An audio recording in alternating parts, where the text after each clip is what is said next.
Just to preface this video with a little disclaimer, I may have looked into these missions a bit too hard, and given Ubisoft a bit too much credit for their storytelling abilities.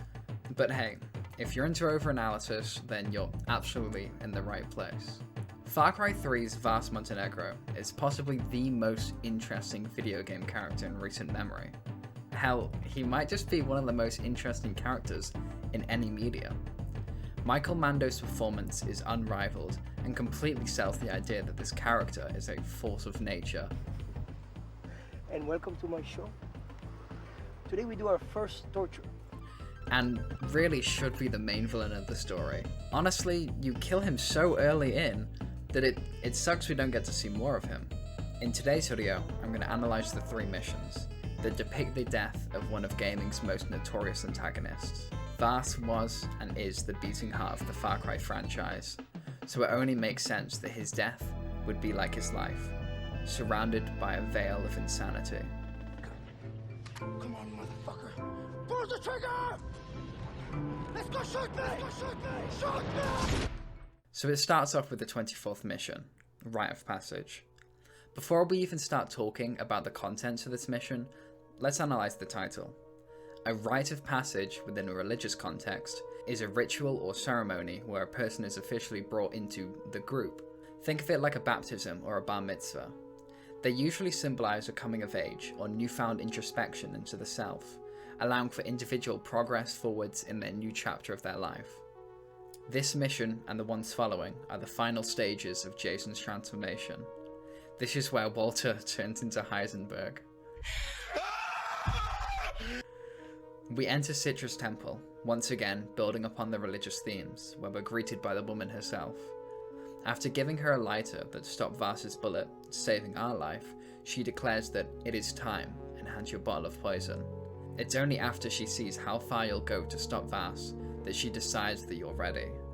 The lighter could represent a rebirth or a new life, where the bullet should have left you dead.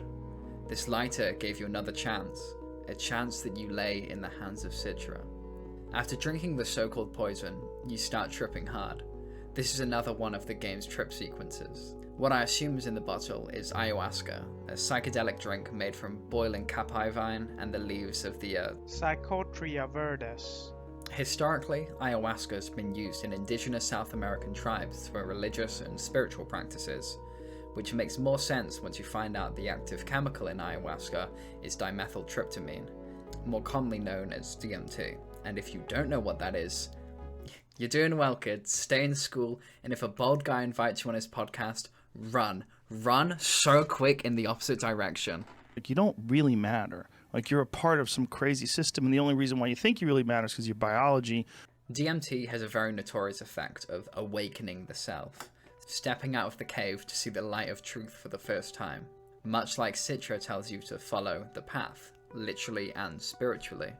Once fully consumed by the hallucinogens, you stand in between 2 paths, both of which are blocked to you. This could represent the path that Jason is going to take, backed up by Citra's questioning of what type of man Jason is. We'll come back to this later. Citra tells Jason that he's been stuck following others' paths, but that can all change as she sees the fire within him. Now, I cannot tell if I'm actually schizo-posting here, but after she says this, on all of the recordings I can see, there's the sound of a lighter being flicked open. But I can feel the fire in me. In this case, the use of fire, along with Citra toying with the lighter, could be evidence as her bringing Jason into a more vulnerable state, bringing up important items of his, a technique which is used by cults and some religious groups to indoctrinate people easier. Suddenly, a giant ink monster rises from the temple, and yes, for as cool as this thing is, its official name is the Ink Monster. Though that's a really dull name, I think there's a lot of meaning to it. Ink has one main use: writing.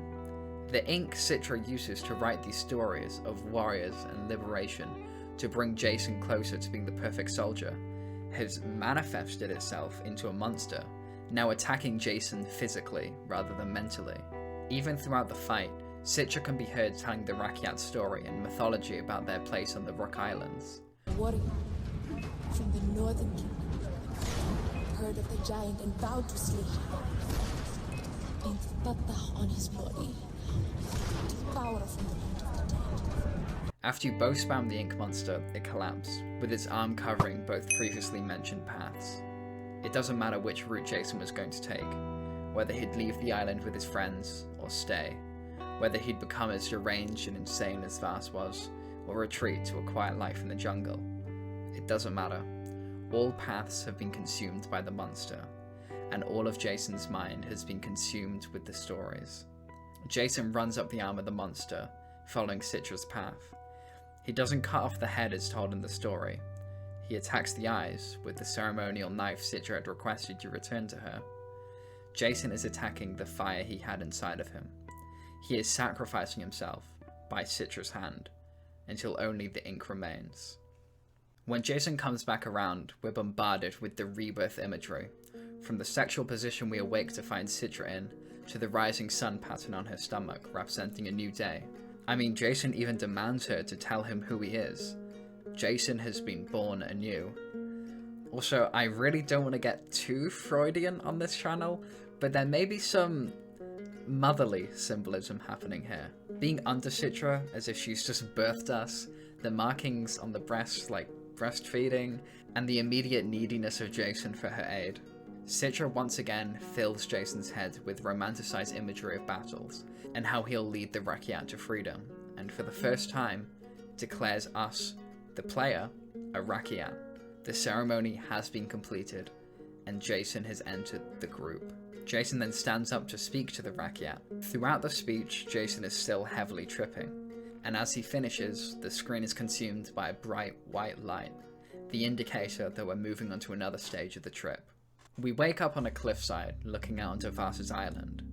After swimming over, you start clearing out the pirate forces. You make your way to the compound to finally confront Vas, which is when the big reveal happens. It's all been a ruse. Vas is gone, and now you need to act quickly before you're caught up in the fire that's quickly consuming the building. A trail of blood and fire ensues as you mow your way through the pirates still guarding Vas's base, all while he mocks you through pre-recorded messages on the speaker system. My own house! For a bitch! For Citra! Eventually, you make your way inside the main building as the psychedelic visuals start ramping up again. As you turn the corner, Vas ambushes you, stabbing you with the ceremonial knife. Now, it's pretty obvious that this is all in the head. The hallucinogenic effects on the camera, Vas having access to the knife that you gave to Citra, and the distinct lack of blood rushing out of you. Remember when you stabbed the fire inside of you? And the full white screen that follows the stabbing, indicating that you're entering another layer of the trip. You have fully manifested Vas into existence. Your hatred and passion and need for revenge have set you up to fight him to the death. You regain consciousness in some kind of void, a limbo of mental states, with only TV screens guiding your way. The same TVs that Vas announced his deception to you. As you walk through the void, Vas and Citra's voices are ringing out, as depictions of you litter the sides of the path. The first is Jason holding up a gun to his head, slowly switching between him and Vas, but finally landing on Jason. This could represent the death of the self, a philosophical suicide of Jason, letting go of his old self completely, burnt out, and replacing it with the animalistic nature of Vas. Fucking loved ones! They come and they blindside you every fucking time. So they say to me, they say, Vas, who the fuck is it going to be? Them or me? Me or them? The second is Vas and Citra pole dancing, surrounded by more TVs displaying eyes. I believe this indicates the front that both characters put on in the island. The island is always watching, waiting for your moment of weakness to strike. But for Vas and Citra, they've learned to cope with this surveillance by creating domineering personalities. Okay? I'm the one with the fucking dick! Look at me. Look me in the fucking eye. Hey! You fuck! Look me in the eye! You're my bitch! An almost Machiavellian illusion of the self. The third shows Citra riding Jason and Vas, once again surrounded by the watching eyes. This is the most confusing to interpret. I assume it's relating to the implied history that Vas was meant to become Citra's warrior, until he is brought away with drugs by Hoyt. Though this is weirdly incestual, I think the sex is meant to be more metaphorical of reaching the end goal, As Jason is rewarded with sex, it lets the player make the connection when seeing Vaas get the same. Then eventually, you meet the man himself. He mirrors Citra's promises to you, possibly implying that this isn't the first time she's done something like this.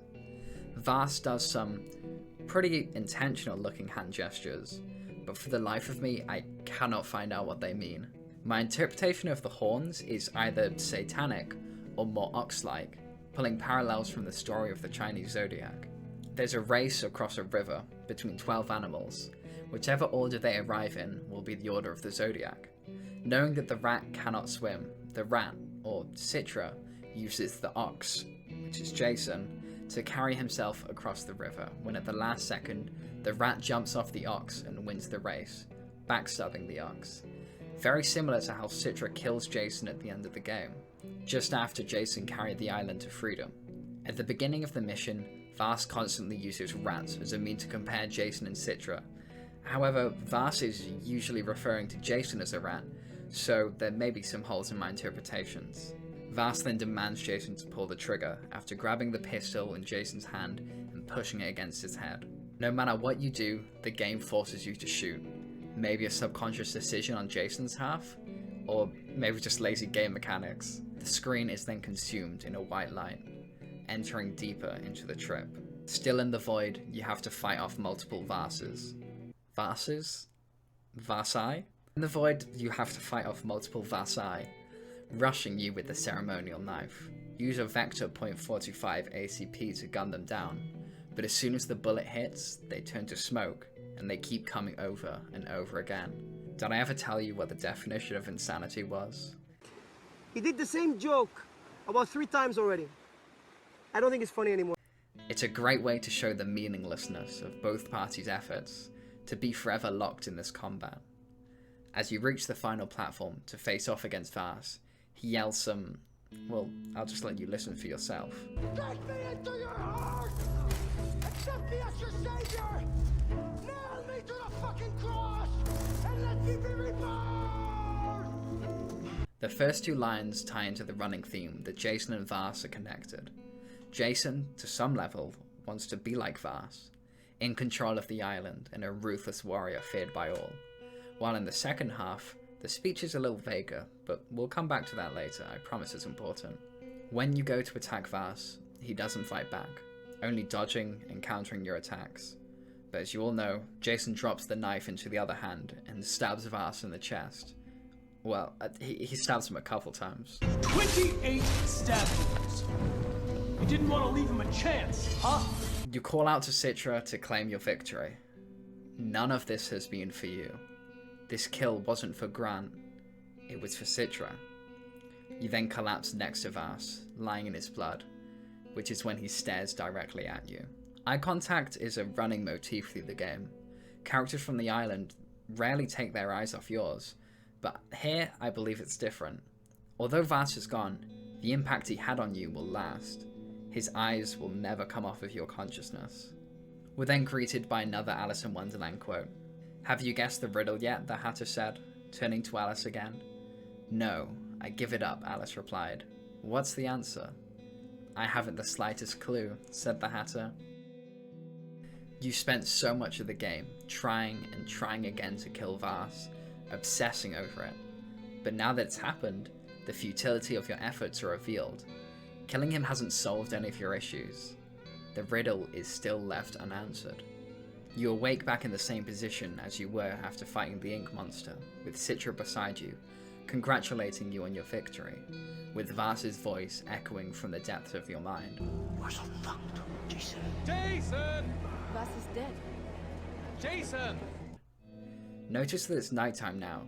However, when you woke last, it was evening. By looking at the map, we can locate which direction we were facing, and you see this long straight line? This is what I assume is where all the Rakyat are standing, using the island's names as reference points for north and south, being called the North Island and the South Island. We can tell that when we're looking towards the Rakyat, we are facing north, which means the sun is to our left, meaning the sun is in the west, which means that the sun is setting because the earth rotates eastward, so the sun hits the east first. Anyways, this is all to say, due to you taking the ayahuasca at dusk, waking from the first hallucination at sunset, and then waking from the second at night in the exact same position, we can pretty much conclude that the entire fight with Vas was another hallucination sequence. As the raid took place in the day, and ayahuasca trips only last around 5 hours, and even if you were going to argue that it happened on separate days, then the psychedelic effects on the camera when you enter Vas's compound and during the fight are left completely unexplained, and you waking up in the same location both times, in the same place you started your trip, is too intentional to just be a coincidence. You and Citra sit together while she tells you about Vas's history, and how he was led astray by Hoyt, mirroring your own situation in the next sentence, where you tell Citra that you're not leaving the island with your friends. Both you and Vas have been indoctrinated by an outside force. The only difference is who's controlling the power. As you leave the temple, you find Dennis drunk. He also tells you his history. Much like yourself, Citra also inflated Dennis's ego and reassured him of his insecurities, helping him discover his true self. Very typical forms of manipulation utilized by cults. You're both so blinded by the lies of Citra, it's intoxicating, both figuratively and literally. So it begs the question, what the fuck happened to Vas? And honestly, I think he just skipped town. Run, Forrest! Run! Though this may sound pretty far-fetched, my personal theory is that Vas and Citra formulated a plan together to get him out. In the monologue Citra gives about his history, there's still an underlying level of empathy for him, stating that throughout everything, he's still her brother. So it's not unbelievable that they could work together, especially if there's mutual benefit. Vas wants to escape. The insanity speech Vas gives isn't about him trying to kill Jason over and over again. It's about his life. He's sick of being under the control of Hoyt, selling drugs, taking prisoners. He wants to break out of the cycle and be reborn. And Citra wants Hoyt's reign over the island to end. Her animosity for what he's done to her people and her brother is completely understandable, and she'll never have full power or peace on the island until Hoyt's drug and slave trade has ended. The last time we see Vas outside of the trip is the end of Warrior Rescue Service, the 23rd mission in the game. While lying in the helicopter wreckage, Vas makes his way over to you. He once again repeats his question, and then shoots you in the chest. Then we're shown another Alice in Wonderland quote. "Oh, you can't help that," said the cat. "We're all mad down here. I'm mad, you're mad. How do you know I'm mad?" said Alice. "You must be," said the cat, "or you wouldn't have come here." Once again, playing into the themes of escaping from insanity. Vas is Alice here, seduced by the jungle's madness, and just wanting to get out. How this ties into the escape plan is pretty simple. With no pirates around to see Vas leave, his death can be attributed to Jason's raid on the compound, meaning that Hoyt won't come after him. And for why Vas shoots Jason in the chest? Knowing the lighter is still there, because he put it there. By the way, this lighter really sucks. You know, so much for poetics. He shoots directly at it, not killing Jason, but making it look like he's dead. So if any pirates came to the wreckage, they wouldn't finish Jason off or bring him to Hoyt. So when Dennis and the other Rakyat fighters come to claim the dead bodies of those warriors in the helicopter, they'll pick up Jason too, returning him to Citra. Not only did the near-death experience save Jason, but it also put him in a very weak state of mind, enough that Citra could successfully convince Jason that he killed Vas during the ayahuasca trip. Jason. Vas is dead. So that Jason would start focusing on the big bad of the island, Hoyt, a far cry from Jason's original motivation, trying to get vengeance for Grant's murder. But hey, that's just a theory. A game theory. Thanks for watching. If you're still watching, I wasn't gonna add anything asking for subs or anything, but I started editing at 6 p.m. and it's now 4 a.m. I have put so much into this video. If you enjoyed, please consider subscribing. Roll the outro now.